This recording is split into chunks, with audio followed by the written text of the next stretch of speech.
Hello everyone, welcome to our YouTube channel UPT plus C. कैसे हैं आप लोग? आई होप आप लोग बहुत अच्छे होंगे। तो चलिए शुरू करते हैं आज का लेक्चर। और लेक्चर को शुरू करने से पहले आपसे रिक्वेस्ट है, अगर आपने चैनल को सब्सक्राइब नहीं किया तो प्लीज़ कर दीजिएगा और वीडियो को शेयर भी कर दीजिएगा, आपसे रिक्वेस्ट है। तो चलिए शुरू करते हैं आज का लेक्चर। फर्स्ट क्वेश्चन है, हड़प्पा सभ्यता किस युग की थी? यहाँ पर हड़प्पा होगा। हड़प्पा सभ्यता जो है किस युग की थी? कांस्य युग, नवपाषाण युग, पुरापाषाण युग या फिर लौह युग। तो आपको बताना है जो हड़प्पा सभ्यता है किस युग की थी। तो यह जो है कांस्य युग की थी। ऑप्शन ए इसका सही आंसर है। क्वेश्चन नंबर 3 है, लियोनार्डो दा विंची किस युग के प्रतिनिधित्व करता है? धर्म सुधार, पुनर्जागरण, साम्यवाद या फिर औद्योगिक क्रांति। ये बहुत इंपॉर्टेंट है, आप लोग बताइएगा। जो लियोनार्डो दा विंची है किस युग के प्रतिनिधित्व करता है? तो यह जो है पुनर्जागरण के हैं। ऑप्शन बी इसका सही आंसर है। क्वेश्चन नंबर 4 है, निम्नलिखित में से कौन सा शहर सार्वजनिक बसों और मेट्रो पर सवारी हेतु तो एक सामान्य कार्ड लॉन्च करने वाला पहला शहर बन गया है? दिल्ली, लखनऊ, मुंबई या फिर जयपुर। तो आपको बताना है ऐसा कौन सा शहर है जो सार्वजनिक बसों और मेट्रो पर सवारी हेतु तो एक सामान्य कार्ड लॉन्च करने वाला पहला शहर बना था? तो वह था दिल्ली। ऑप्शन ए इसका सही आंसर है। क्वेश्चन नंबर 5 है, राज्यपाल को पद की शपथ किसके द्वारा दिलाई जाती है? भारत के मुख्य न्यायाधीश के द्वारा, विधानसभा के अध्यक्ष के द्वारा, राष्ट्रपति के द्वारा या फिर उच्च न्यायालय के मुख्य न्यायाधीश के द्वारा। ये सबको पता होना चाहिए। क्वेश्चन नंबर 5 है, राज्यपाल को पद की शपथ किसके द्वारा दिलाई जाती है? भारत के मुख्य न्यायाधीश के द्वारा, विधानसभा के अध्यक्ष के द्वारा, राष्ट्रपति के द्वारा या फिर उच्च न्यायालय के मुख्य न्यायाधीश के द्वारा। तो आपको बताना है जो राज्यपाल होता है इसको शपथ किसके द्वारा दिलाई जाती है, यह सबको पता होना चाहिए। तो यह जो है उच्च न्यायालय के मुख्य न्यायाधीश के द्वारा दिलाई जाती है, मतलब हाई कोर्ट के जो है मुख्य न्यायाधीश होगा उसके द्वारा जो है राज्यपाल के पद को शपथ दिलाई जाती है। क्वेश्चन नंबर 6 है, BTHU किसका मात्रक है? लंबाई का, ऊर्जा का, शक्ति का, फिर इनमें से कोई नहीं। तो इसका सही आंसर है ऑप्शन बी, ऊर्जा का। क्वेश्चन नंबर 7 है, अलकनंदा और भगीरथी नदियों का संगम स्थल कौन सा है? रुद्रप्रयाग, देवप्रयाग, हरिद्वार या फिर केदारनाथ। ये तो ऐसे सबको पता होगा कि जो अलकनंदा और भगीरथी नदियों का संगम है इसको क्या कहा जाता है? तो उसको जो है देवप्रयाग कहा जाता है। ऑप्शन बी इसका सही आंसर है। क्वेश्चन नंबर 8 है, ट्रांसफार्मर क्या है? DC को AC में परिवर्तित करता है, AC वोल्टता को घटाने और बढ़ाने में प्रयुक्त होता है, AC वोल्टता को DC वोल्टता में परिवर्तित करता है या फिर वैद्युत ऊर्जा को यांत्रिक ऊर्जा में परिवर्तित करता है। ये बहुत इंपॉर्टेंट है कि जो ट्रांसफार्मर होता है यह क्या होता है? तो यह जो है AC वोल्टता को घटाने और बढ़ाने में प्रयुक्त होता है। ऑप्शन बी इसका सही आंसर है। क्वेश्चन नंबर 9 है, उत्पादन फलन किसके बीच संबंधित होता है? मतलब आपको बताना है जो उत्पादन फलन होता है किसके बीच संबंधित होता है? उत्पादन और लाभ के, उत्पादन और कीमतें के, उत्पादन और उत्पादक कारक के या फिर उत्पादन और आय के। तो आपको बताना है कि जो उत्पादन फलन है किसके बीच संबंधित होता है? तो यह जो है उत्पादन और उत्पादन कारक के बीच संबंधित होता है। ऑप्शन सी इसका सही आंसर है। क्वेश्चन नंबर 10 है, निम्नलिखित में से किससे मिस वर्ल्ड 2017 का खिताब जीता था? आपको बताना है 2017 में किसने जीता था? यूरित्जा मिग्वेलिना ने, मानुषी छिल्लर ने, नताशा मेनियुला ने या फिर प्रियदर्शिनी चटर्जी ने। तो मिस वर्ल्ड 2017 है किसने जीता था? तो इसको जो है मानुषी छिल्लर ने जीता था। ऑप्शन बी इसका सही आंसर है। और अगर पूछा जाता है कि जो मिस यूनिवर्स है या किसने जीता है अभी लेटेस्ट में, तो यह जो है हरनाथ सिंधु। इसे भी आप लोग याद रखिएगा, हरनाथ सिंधु। क्वेश्चन नंबर 11 है, वित्तीय आपात स्थिति घोषित की जा सकती है? कौन से आर्टिकल में जो है वित्तीय आपात घोषित है? अनुच्छेद 360 लागू करके, अनुच्छेद 361, अनुच्छेद 356 या फिर अनुच्छेद 371। तो आपको बताना है वित्तीय आपात स्थिति घोषित की जा सकती है कौन से आर्टिकल से? तो यह जो है आर्टिकल ए, अनुच्छेद 360 के द्वारा। और अनुच्छेद 356 में कौन सी वित्तीय है? क्वेश्चन नंबर 12 है, भारतीय संविधान के किस संशोधन द्वारा प्रस्तावना में 2 शब्द समाजवादी और पंथनिरपेक्ष जोड़े गए थे? ये बहुत इंपॉर्टेंट क्वेश्चन है। 28वें संविधान संशोधन, 42वें संविधान संशोधन, 40वें संविधान संशोधन या फिर 52वें संशोधन। तो इसका सही आंसर है गाइस ऑप्शन बी, 42वें संविधान संशोधन के द्वारा जो है समाजवादी और पंथनिरपेक्ष वर्ड जो है जोड़े गए थे सब प्रस्तावना में। क्वेश्चन नंबर 13 है, निम्नलिखित में से कौन सा युग्म सही सुमेलित नहीं है? वर्तमान नाम, पूर्व नाम, ताइवान, फार्मोसा, कंबोडिया, कंपूचिया या फिर इराक और मेसोपोटामिया। तो इसका जो गलत ऑप्शन है ये है ऑप्शन डी। क्वेश्चन नंबर 14 है, निम्नलिखित में से कौन सा युग्म सही सुमेलित नहीं है? आपको बताना है बिजवाड़ा, कृष्णा, अजमेर, लूनी, श्रीनगर, चेनाब या फिर नासिक, गोदावरी। तो ये जो है कौन सा जो है सिटी या कौन सी नदी के किनारे स्थित है, ये जो आपको बताने थे इसमें से आपको बताना है कौन सा सिटी जो है इसका नदी जो है गलत दी हुई है। तो इसमें से जो है ऑप्शन सी श्रीनगर जो है चेनाब यह गलत है, बाकी अजमेर, लूनी यह बिल्कुल सही है, विजयवाड़ा, कृष्णा यह भी सही है, नासिक, गोदावरी यह भी सही है। तो जो श्रीनगर है किस नदी के किनारे है, तो यह जो है क्वेश्चन नंबर 15 है, निम्नलिखित में से कौन सा युग्म सही सुमेलित नहीं है। तो इधर जो है नदियाँ दी गई हैं, इधर जो है इनके संगम स्थल दिए हुए हैं। तो आपको बताना है कौन सा जो है नदी कौन से संगम स्थल पर मिलती है। आपको बताना है कौन सी नदी जो है किसके मिलने पर कौन सा संगम स्थल बनता है। तो जो अलकनंदा और भगीरथी जो मिलती हैं तो यह जो है देवप्रयाग पर मिलती हैं, ये तो बिल्कुल सही है। अलकनंदा और मंदाकिनी या नंदप्रयाग यह भी सही है। अलकनंदा और धौलगंगा विष्णुप्रयाग यह भी सही है। यह गलत है क्योंकि यह रुद्रप्रयाग पर नहीं कर्णप्रयाग पर मिलती हैं, कर्णप्रयाग। ये आप लोग नोट डाउन कर लीजिएगा क्योंकि बहुत पूछा जाता है कि जो अलकनंदा व भगीरथी नदियां हैं कहाँ पर मिलती हैं, तो यह जो है देवप्रयाग में मिलती हैं। और अलकनंदा व पिंडर जो है कर्णप्रयाग पर मिलती हैं। अलकनंदा व मंदाकिनी जो है नंदप्रयाग पर मिलती हैं और अलकनंदा व धौलगंगा ये विष्णुप्रयाग पर मिलती हैं। तो इसका जो गलत ऑप्शन है ये ऑप्शन बी है। क्वेश्चन नंबर 16 है, प्रत्यावर्ती धारा AC को दिष्ट धारा DC में परिवर्तित करने वाली युक्ति को क्या कहते हैं। इन्वर्टर, ट्रांसफार्मर, रेक्टिफायर या फिर ट्रांसमीटर। तो इसका जो सही आंसर है option C rectifier. Question number 17 है, निम्नलिखित में से कौन अम्ल वर्षा का वृहद प्रदूषण है। ये बहुत इंपॉर्टेंट क्वेश्चन है। Sulphur dioxide, carbon dioxide, carbon monoxide या फिर हाइड्रोजन पराऑक्साइड। तो आपको बताना है जो अम्ल वर्षा है किसके कारण से होती है, तो यह जो है सल्फर डाइऑक्साइड के कारण होती है, जिसे SO2 भी कहा जाते हैं। क्वेश्चन नंबर 18 है, निम्नलिखित विटामिनों में से कौन सा एक रक्त का स्कंदन में कार्य करता है। Vitamin A, vitamin B, vitamin D या फिर विटामिन K। तो जो रक्त स्कंदन के लिए कौन सा विटामिन कार्य करता है, तो यह जो है विटामिन K, ऑप्शन डी इसका सही आंसर है। और अगर आपसे पूछा जाता है कि जो विटामिन K है इसका वैज्ञानिक नाम क्या है, रासायनिक नाम से पूछ लिए जाते हैं। रासायनिक नाम क्या है इसका, तो जो है इसका रासायनिक नाम है फ्लिकोनोन। फ्लिकोनोन जो है विटामिन K का रासायनिक नाम है, बहुत पूछा जाता है। और इससे पूछा जाता है कि जो है विटामिन A के कारण जो है कौन सा रोग होता है, तो यह जो है रतौंधी हो जाता है, रतौंधी, जिससे रतौंधी होता है। उसका रासायनिक नाम क्या है, तो इसका रासायनिक नाम है रेटिनाल। और विटामिन जो है इसके कारण बेरी हो जाता है, बेरी रोग होता है। और इसका रासायनिक नाम क्या होता है, तो इसका रासायनिक नाम होता है थायमीन। इसे भी आप लोग याद रखिएगा। और विटामिन D जो होता है इसके कारण क्या होता है, तो इसके कारण जो है रिकेट्स रोग हो जाता है, जिससे सूखा रोग भी कहते हैं। इसमें जो है आपको विटामिन D जो है सूर्य का प्रकाश जो है बहुत अधिक लेना चाहिए, इससे आप ये जो विटामिन D है इसकी कमी पूरी हो सकती है। तो विटामिन D जो है इसके कारण जो है रिकेट्स रोग हो जाता है। और विटामिन D का रासायनिक नाम क्या है, तो इसका रासायनिक नाम है कैल्सीफेराल।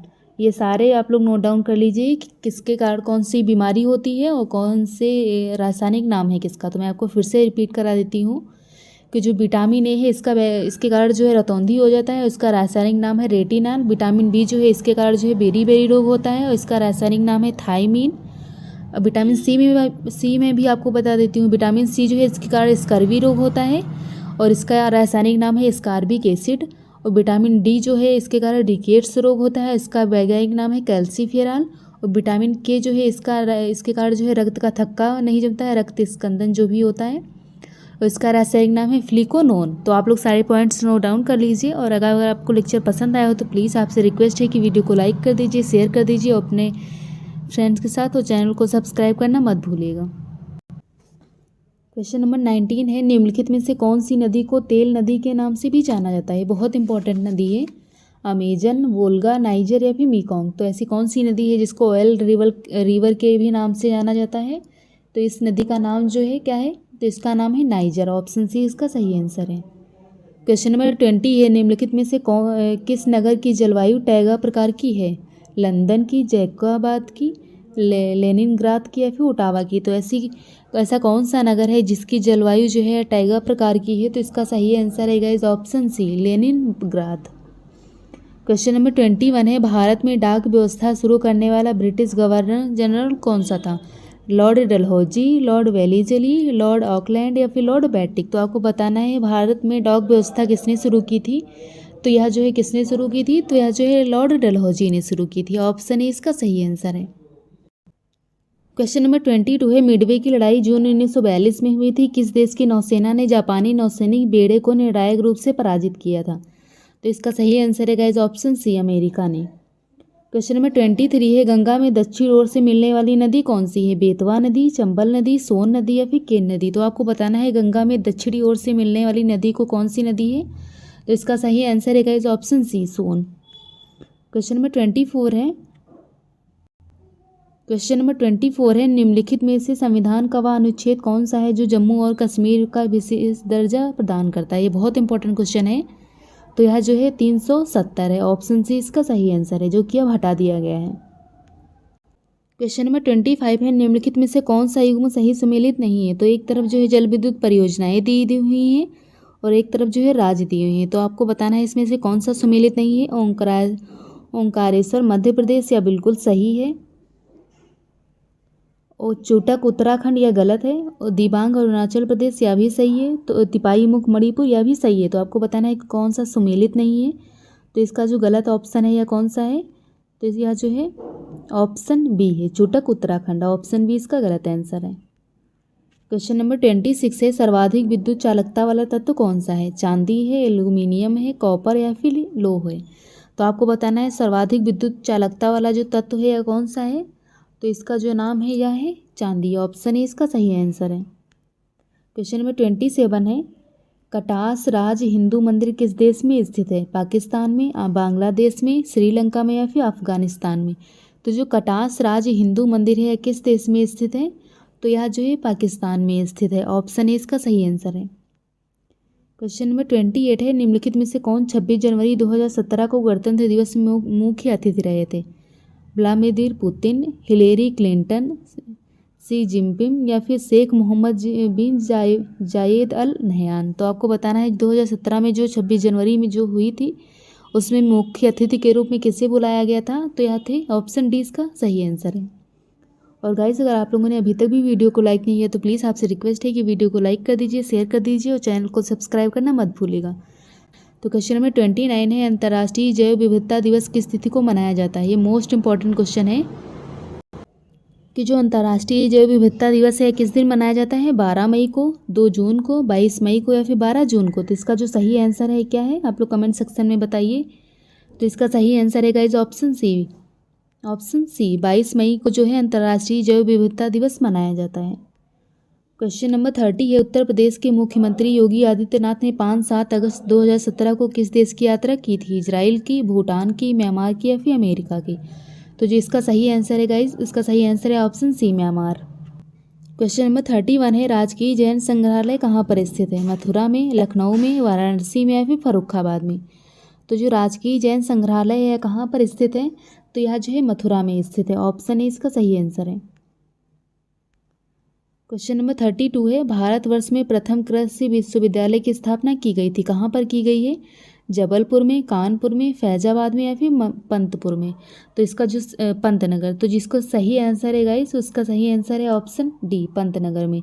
जो भारत का प्रथम कृषि विश्वविद्यालय है इसकी स्थापना जो है पंतनगर में की गई है।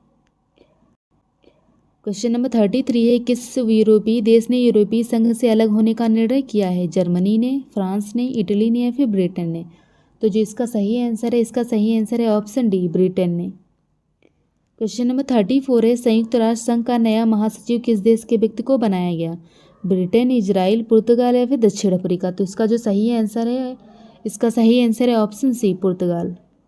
क्वेश्चन नंबर 35 है, चीन में बने विश्व के सबसे ऊंचे पुल का नाम क्या है? तो आप लोग कमेंट सेक्शन में बताइए कि जो चीन में जो बने विश्व के सबसे ऊंचे जो पुल है इसका नाम क्या दिया गया है? तो इसका नाम जो है ऑप्शन सी, बेईपानजियांग पुल रखा गया है, बेईपानजियांग पुल। क्वेश्चन नंबर 36 है, मैक्स प्लांक इंस्टीट्यूट के वैज्ञानिकों ने किस खाड़ी में विशाल डेड जोन की खोज की है? जापान की खाड़ी में, हडसन की खाड़ी में, सियाम की खाड़ी में या फिर बंगाल की खाड़ी में? तो जो मैक्स प्लांक इंस्टीट्यूट के वैज्ञानिकों ने किस खाड़ी में जो है डेड जोन की खोज की है? तो यह जो है बंगाल की खाड़ी में की है। ऑप्शन डी इसका सही आंसर है। क्वेश्चन नंबर 37 है, बहुत इंपॉर्टेंट क्वेश्चन है ये। अगर आपको नहीं पता है तो आप लोग नोट डाउन कर लीजिएगा कि जो बुद्ध धर्म और संघ मिलकर क्या कहलाते हैं, त्रिरत्न, त्रिवर्ग, त्रिसर्ग या फिर त्रिमूर्ति। तो इसका जो सही आंसर है ऑप्शन ए है, त्रिरत्न। क्वेश्चन नंबर 38 है, पृथ्वी का पूरा चक्कर लगाने वाले पहले अमेरिकी अंतरिक्ष यात्री का नाम क्या है जिनका 8 दिसंबर 2016 को निधन हो गया? John Glenn, David Wolf, Sunita Williams या फिर थॉमस पेस्क्वेट। तो इनका जो निधन हो गया इनका नाम क्या था? तो इनका नाम था जॉन ग्लेन। ऑप्शन ए इसका सही आंसर है। क्वेश्चन नंबर 39 है, कालपी नगर किस नदी के तट पर स्थित है? गंगा नदी, यमुना नदी, नर्मदा नदी या फिर कृष्णा नदी। तो जो कालपी नगर है किस नदी के तट पर स्थित है? अगर आपको नहीं पता है तो आप लोग नोट डाउन कर लीजिएगा। तो यह जो है यमुना नदी के तट पर स्थित है। ऑप्शन बी इसका सही आंसर है। क्वेश्चन नंबर 40 है, इंस्टाग्राम क्या है? सब लोग चलाते होंगे, तो ये जो इंस्टाग्राम है क्या है? Accounting software, internet browser, photo sharing app या फिर कंप्यूटर वायरस। तो जो इंस्टाग्राम है यह क्या है? तो यह जो है फ़ोटो शेयरिंग ऐप है। ऑप्शन सी इसका सही आंसर है। और गाइज़ अगर आप लोगों ने अभी तक भी वीडियो को लाइक नहीं किया तो प्लीज़ आपसे रिक्वेस्ट है कि वीडियो को लाइक कर दीजिए, शेयर कर दीजिए और चैनल को सब्सक्राइब करना मत भूलिएगा और नोटिफिकेशन बेल को भी हिट कर दीजिएगा, जिससे कि जो आने वाली वीडियो के नोटिफिकेशन है वो आपको टाइम पर मिल पाएँ। तो ये शुरू होता है आपका भाग 2, जिसमें आपको सामान्य हिंदी कराई जा रही है। सामान्य हिंदी जो है बहुत सारे एग्जाम में आती है, यूपीएसआई में आती है, पेट में आती है, वीडियो में आती है, यूपीएससी में भी आती है, बहुत सारे एग्जाम में आती है। तो आप लोग प्लीज़ पूरा लेक्चर देखिएगा और लेक्चर पसंद है तो प्लीज़ आपसे रिक्वेस्ट है कि वीडियो को शेयर कर दीजिए अपने फ्रेंड्स के साथ और वीडियो को लाइक कर दीजिएगा और चैनल को सब्सक्राइब करना मत भूलिएगा। तो क्वेश्चन नंबर 41 है, आपको बताना है कि बाजार में किस संज्ञा का बोध होता है? भाववाचक का, समूहवाचक का, जातिवाचक का या फिर व्यक्तिवाचक का। तो जो बाजार है इसमें किस संज्ञा का बोध होता है? ये तो सबको वैसे पता होगा। तो इसमें जो है समूहवाचक का बोध होता है, क्योंकि बाजार में कई लोग आते हैं तो यहाँ पर एक समूह होता है, तो यह जो है समूहवाचक का बोध कराता है। ऑप्शन बी इसका सही आंसर है। क्वेश्चन नंबर 42 है, वाक्य में प्रयुक्त शब्द क्या कहलाता है? शब्द रूप, ध्वनि रूप, संज्ञा या फिर स्वर। तो जो वाक्य में प्रयुक्त शब्द होता है यह क्या कहलाता है? तो यह जो है शब्द रूप कहलाता है। ऑप्शन ए इसका सही आंसर है। क्वेश्चन नंबर 43 है, हर भाषा में शब्दों से शब्द रूप बनाने वाले प्रत्ययों को क्या कहा जाता है? रूप साधक, शब्द साधक, ए और बी दोनों या फिर इनमें से कोई नहीं। तो जो इसका सही आंसर है, इसका सही आंसर क्या है? तो इसका सही आंसर है ऑप्शन सी, ए और बी दोनों, रूप साधक और शब्द साधक दोनों कहा जाता है। क्वेश्चन नंबर 44 है, निम्नलिखित विकल्पों में से मत्स्य शब्द का निकार्थी शब्द चुनिए। क्रोध, राग, द्वेष या फिर ईर्ष्या। तो आपको बताना है इसमें से मत्स्य शब्द का निकार्थी शब्द कौन सा है? तो इसका सही आंसर है गाइस ऑप्शन बी, राग। राग जो है मत्स्य शब्द का निकार्थी शब्द है। क्वेश्चन नंबर 45 है, सर्प, मेघ, हरिण किस शब्द के अनेकार्थी हैं? सारंग, नारग, सारंग या फिर सडग। तो आपको बताना है जो सर्प, मेघ और हरिण है किस शब्द के अनेकार्थी शब्द हैं?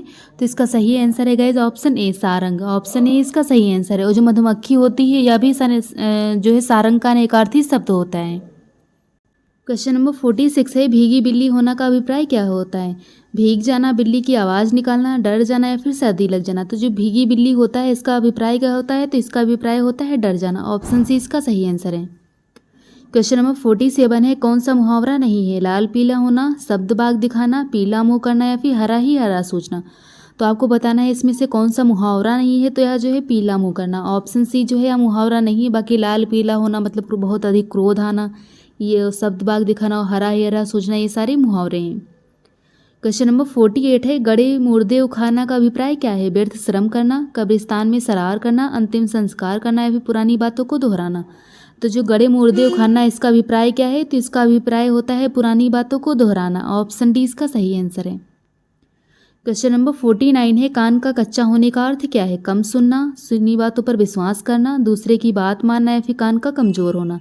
तो जो कान का कच्चा होता है मतलब जो हर किसी की बातों पर जो विश्वास कर लेता है, मतलब जो है सुनी बातों पर विश्वास करना। ऑप्शन बी इसका सही आंसर है।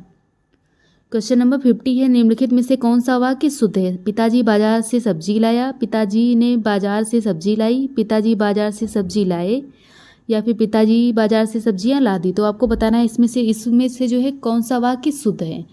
तो इसमें से जो है पिताजी बाजार से सब्जी लाए, ऑप्शन सी जो है शुद्ध वाक्य है। क्वेश्चन नंबर 51 है, निम्नलिखित में से कौन सा वाक्य शुद्ध है? बातें करते करते हमने रात बिता दी, बातें करते करते हमने बिता दी, बातें करते करते हमको रात में बिता दी या फिर बातें करते करते हमसे रात बात की। तो आपको बताना है इसमें से वाक्य कौन सा शुद्ध है। तो यह जो है ऑप्शन ए है, बातें करते करते हमने रात बिता दी, यह एक शुद्ध वाक्य, बाकी जो सारे हैं वह अशुद्ध वाक्य हैं। क्वेश्चन नंबर 52 है, निम्नलिखित में से कौन सा वाक्य शुद्ध है। दुकानदार ने ताला खोला, दुकानदार ने ताला खुला, या फिर दुकानदार को ताला खोला, या फिर दुकानदार को ताला खुलवाया। तो आपको बताना है इसमें से कौन सा वाक्य जो है अशुद्ध है। तो यह जो है दुकानदार ने ताला खोला, ऑप्शन ए इसका सही आंसर है। क्वेश्चन नंबर 53 है, सप्तऋषि में समास कौन सा है। कर्मधारय समास, तत्पुरुष समास, द्वंद्व समास, या फिर द्विगु समास। तो जो सप्तऋषि है इसमें से कौन सा समास है। तो इसमें जो है द्वंद्व समास है, ऑप्शन सी इसका सही आंसर है, द्वंद्व समास। क्वेश्चन नंबर 54 है, ये बहुत पूछा जाता है क्वेश्चन, ये वर्ड भी बहुत पूछा जाता है कि जो यथाशक्ति है इसमें कौन सा समास है। कर्मधारय समास, तत्पुरुष समास, द्वंद्व समास, या फिर अव्ययीभाव समास। तो जो यथाशक्ति है इसमें कौन सा समास है। तो इसमें जो है अव्ययीभाव समास है, ऑप्शन डी इसका सही आंसर है। और गाइस, अगर आप लोगों ने अभी तक भी वीडियो को लाइक नहीं किया तो प्लीज़ आपसे रिक्वेस्ट है कि वीडियो को लाइक कर दीजिए, शेयर कर दीजिए अपने फ्रेंड्स के साथ, और चैनल को सब्सक्राइब करना मत भूलिएगा, और नोटिफिकेशन बेल को भी हिट कर दीजिएगा, जिससे कि जो आने वाली वीडियो के नोटिफिकेशन है वो आपको टाइम पर मिल पाए। क्वेश्चन नंबर 55 है, अजातशत्रु में कौन सा समास है। तत्पुरुष समास, द्वंद्व समास, कर्मधारय समास, या फिर बहुव्रीहि समास। तो आपको बताना है जो अजातशत्रु है इसमें कौन सा समास है। आप लोग कमेंट सेक्शन में बताइए। तो इसमें जो है बहुव्रीहि समास है, ऑप्शन डी इसका सही आंसर है। क्वेश्चन नंबर 56 है, निम्नलिखित में से कौन तत्पुरुष समास का उदाहरण नहीं है। राजकुमार, यज्ञवेदी, आजन्म, या फिर ग्रामवासी। तो इसमें आपको बताना है जो तत्पुरुष समास का उदाहरण कौन सा शब्द नहीं है। तो यह जो है ऑप्शन सी, आजन्म जो है तत्पुरुष समास का उदाहरण नहीं है। बाकी जो राजकुमार, यज्ञवेदी और ग्रामवासी हैं तत्पुरुष समास के उदाहरण हैं, इसे आप लोग याद रखिएगा। क्वेश्चन नंबर 57 है, निम्नलिखित में से कौन वर्ण अंतास्त नहीं है। या, हा, रा, या फिर वाह। तो आपको बताना है इसमें से अंतास्त वर्ण शब्द जो है वर्ण जो है इसमें से कौन सा नहीं है। तो आपको पहले पता होना चाहिए जो अंतास्त वर्ण होते हैं होते कौन से हैं। तो जो अंतास्त वर्ण होते हैं 4 होते हैं, या, रा, ला और वाह। तो इसमें आपको बताना है कौन सा नहीं है। तो यह जो है हा नहीं है, ऑप्शन बी इसका सही आंसर है। या, रा, ला, वाह होते हैं। तो इसमें या भी है, रा भी है, वाह भी है, हा नहीं है। तो ऑप्शन बी जो है हा या नहीं है, बाकी जो है सारे हैं। क्वेश्चन नंबर 58 है, अघोष वर्ण कौन सा है।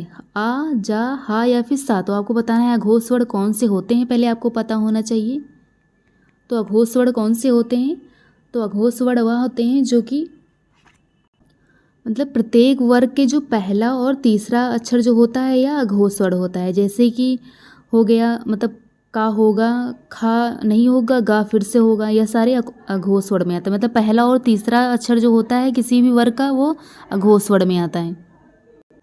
पहला और तीसरा जो अक्षर जो होता है या तो अघोष में आता ही है, और कौन सा आता है, और 4 अक्षर आते हैं, फा, तलबी सा, पिचरी सा और दंती सा, हा, दंती सा। ये जो चारों वर्ण होते हैं या भी अघोष में आते हैं।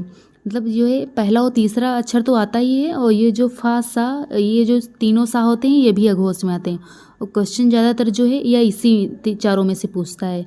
ये दे देगा और आपको लगेगा कि ये तो चौथे नंबर पे नहीं आता, ये तो दूसरे नंबर पे नहीं आता, तो ये नहीं होगा, लेकिन ये चारों होते हैं। तो इसमें आपको बताना है कि जो अघोष वर्ण कौन सा है। तो आपको बताना है इसमें कौन सा अघोष वर्ण है। तो यह जो है ऑप्शन डी, सा है। क्वेश्चन नंबर 59 है, खड़ी पाई वाले व्यंजनों का संयुक्त रूप कैसे बनाया जाना चाहिए। विसर्ग लगाकर, खड़ी चौपाई को हटाकर, 2 खड़ी पाई लगाकर, या फिर 2 स्वर लगाकर। तो आपको इसका आंसर बताना है। तो इसका सही आंसर है गाइस ऑप्शन बी, खड़ी चौपाई को हटाकर। क्वेश्चन नंबर 60 है, विसर्ग से बना शब्द कौन सा है। अध, निस्पृह, द्वित्व, या फिर थोड़ा सा। तो आपको बताना है इसमें से कौन सा शब्द जो है विसर्ग से बना हुआ है। तो यह जो है ऑप्शन बी, ये तो साफ साफ दिख रहा है कि जो है इसमें विसर्ग लगा हुआ है बीच में, नी के। क्वेश्चन नंबर 61 है, दिठी का तत्सम रूप क्या है। तत्सम रूप अर्थात मतलब जो शुद्ध रूप। तो जो दिठी है इसका तत्सम रूप क्या है। तो इसका तत्सम रूप जो है या दृष्टि है, ऑप्शन डी इसका सही आंसर है। क्वेश्चन नंबर 62 है, कौन सा तत्सम है। तो आपको बताना है इसमें से कौन सा तत्सम है। तो इसका जो सही आंसर है ऑप्शन ए, शुश्रूषा जो है या एक तत्सम रूप है। क्वेश्चन नंबर 63 है, श्रृंगार शब्द का तत्सम रूप क्या होगा। तो ये तो बहुत बेसिक सा क्वेश्चन, आप लोगों को इसे पता होगा। तो ये जो ऑप्शन सी है इसका सही आंसर है, श्रृंगार रूप। ये आप लोग ऐसे याद रखिएगा, इसमें ये जो डंडी होती है या नहीं लगी होती है, सिर्फ ऐसे ही श्रृंगार लिखा जाता है। क्वेश्चन नंबर 64 है, शिव का पर्यायवाची नहीं है, श्रीकंठ, स्मरारी, व्योमकेश या फिर लघु। तो इसमें आपको बताना है जो शिव है इनका पर्यायवाची कौन सा नहीं है, तो यह जो लघु है, ऑप्शन डी इसका सही आंसर है। क्वेश्चन नंबर 65 है, शेष नाग का पर्यायवाची शब्द कौन सा नहीं है, अहीस, धरणीधर, शेष या फिर उपज। तो जो शेष नाग है इसका पर्यायवाची शब्द कौन सा नहीं है इसमें से, तो यह जो है उपज, उपज जो है या शेष नाग का पर्यायवाची शब्द नहीं है। बाकी अगर पूछ लिया जाए कौन से हैं, तो इसमें से ही आप लोगों को 3 याद हो गए हैं कि जो अहीस, शेष और धरणीधर जो है शेषनाग के पर्यायवाची हैं। क्वेश्चन नंबर 66 है, विष्णु का पर्यायवाची शब्द कौन सा नहीं है, दैत्यारी, पुंडरीकाक्ष, गरुड़ध्वज या फिर सार। तो जो विष्णु है इनका पर्यायवाची शब्द कौन सा नहीं है इन सब में से, तो यह जो है सार नहीं है। बाकी सारे दैत्यार, गरुड़ध्वज, पुंडरीकाक्ष ये सारे विष्णु के पर्यायवाची शब्द हैं। क्वेश्चन नंबर 67 है, अनुरक्त शब्द का विलोम क्या है, अनुरक्ति, विरक्त, अनर्थ या फिर विरक्त। तो आपको बताना है जो अनुरक्त शब्द है इसका विलोम शब्द कौन सा है, तो इसका जो है विलोम शब्द है ऑप्शन डी, विरक्त। ऑप्शन डी इसका सही आंसर है। और गाइज अगर आप लोगों ने अभी तक भी वीडियो को लाइक नहीं किया तो प्लीज़ आपसे रिक्वेस्ट है कि वीडियो को लाइक कर दीजिए और उस वीडियो को जो है अपने फ्रेंड्स के साथ शेयर कर दीजिएगा और चैनल को सब्सक्राइब करना मत भूलिएगा, आपसे रिक्वेस्ट है। क्वेश्चन नंबर 68 है, अर्जन शब्द का विलोम शब्द कौन सा है, अर्जित है, व्ययन है, अमृत है या फिर अनर्थ है। तो अर्जन शब्द जो है इसका विलोम शब्द क्या होगा, तो इसका विलोम शब्द है ऑप्शन बी, व्ययन।